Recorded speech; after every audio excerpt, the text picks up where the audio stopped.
Your call will be recorded for quality and training purposes. If you are a travel agent, press 2. Otherwise, please stay on the line. For new reservations, press 1.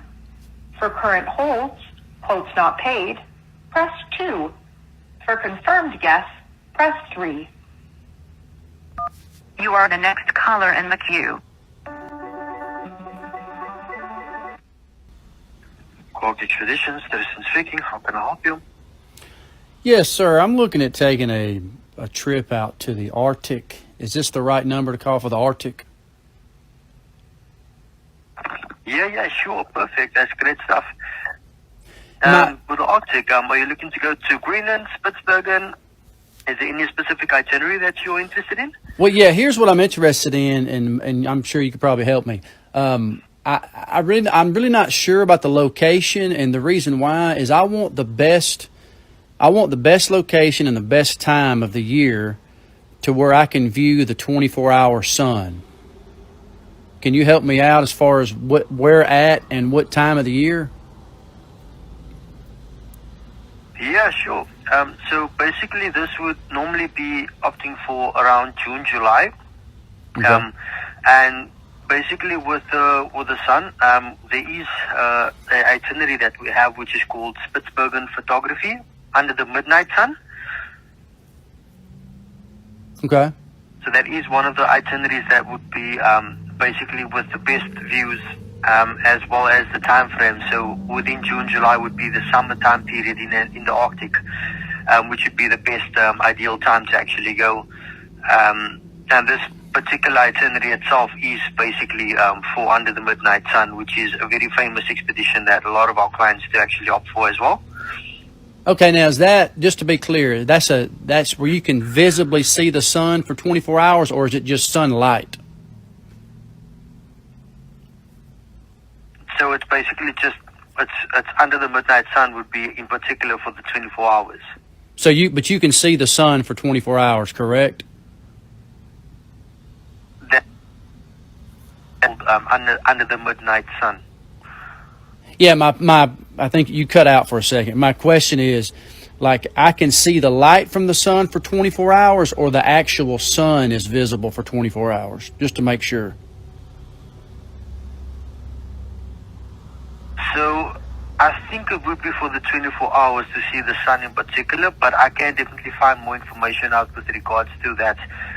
But yeah, that obviously alters based on what it is. But I know for this particular expedition, it is stated for Under the Midnight Sun in particular. But I can definitely find out some more information on exactly on what it is about. I do know the itinerary, what it is and where it goes. It's just that obviously with Under the Midnight Sun, I'm not 100% sure if it would be a full 24 hours that you'd actually see the sun. Okay, and do you guys So do? I can definitely find that information. Yeah, do you guys also do the Antarctica, or is this just Arctic? No, we actually do Antarctica as well. And Antarctica, we go basically to the peninsula and back.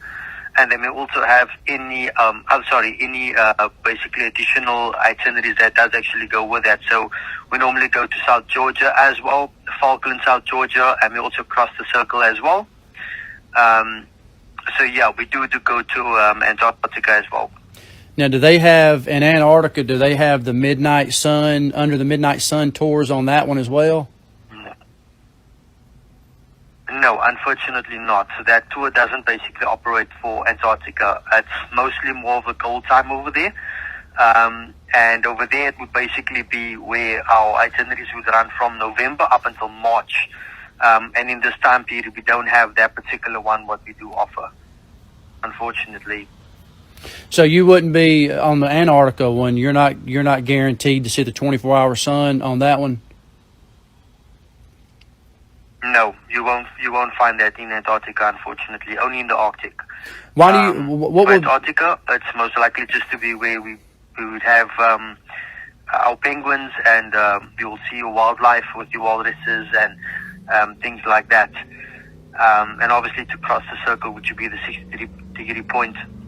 But when it comes to the midnight sun, you'll only find that in the Arctic. What would be the reason? Why can't you find it in the Antarctica? Just curiosity. So normally because of the sun that basically goes up and north, and because Antarctica is basically in the southern point of the continent, and when you discover the seventh continent, the sun literally does only come out a very small part throughout the day, where it's mostly about cloudy and rainy and very cold. Where in the Arctic you'll get a much more amount of hours of sunlight, and basically in the Canadian Arctic it will be much more ideal, and because of the time frames and the weather conditions down south, you won't be able to actually get a full 24 hours of sunlight. It's very, very seldom where you'll find that in Antarctica. Antarctica is more of basically the seventh continent, so that you can say that it's the last continent on the earth, where in the Arctic there's more of an itinerary thing to go through, and it's more ideal for warmer weather conditions opposed to Antarctica. Okay. Yeah, I was just thinking, like, as the Earth, you know, being a globe and it's got equal tilt, you know, all year around, I would think that both Arctic and Antarctic would have the 24-hour sun. But you're saying that's not the case. So the Arctic's the best, is the only one to see the 24-hour sun. Yes, I'm 100% sure about that. When it comes to even our expeditions that we do offer, if I look at Antarctica, it's basically we have, like I mentioned, to the peninsula and back. Then we have to South Georgia, and then you go to the peninsula and back. And then there's another one where we have the Epic Antarctica, where we'll basically go to South Georgia, Falklands, and we'll go to cross the circle, and then you'll go to the peninsula and back, which is our longest itinerary, which is 23 days. And even that doesn't have a special one where we will have the opportunity under the midnight sun, where you'll actually have that full view of the sun throughout the whole day. There's only partial amounts of times where you will have sun, but not for the full 24 hours. Ever, right? Ever in Antarctica? It's never like that? No. Okay. Never like that.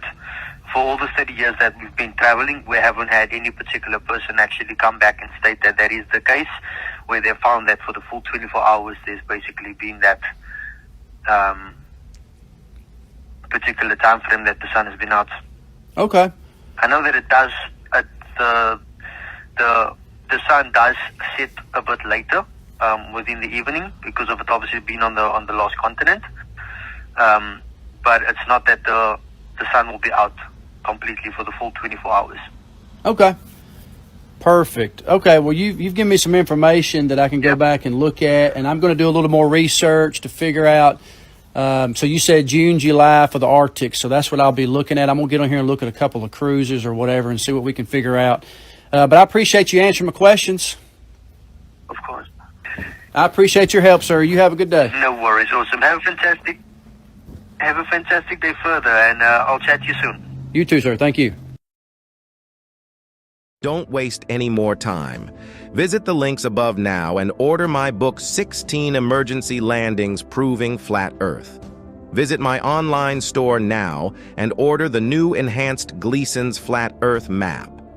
This map used to be in every school and library in the nation before NASA was created in 1958, when the maps were ordered removed. Have your Gleason's map hanging on the wall in your house where no government can take it down. Here you see it hanging on a wall in the house of the late Charles K. Johnson. Here is a quote from the book 1984 by George Orwell.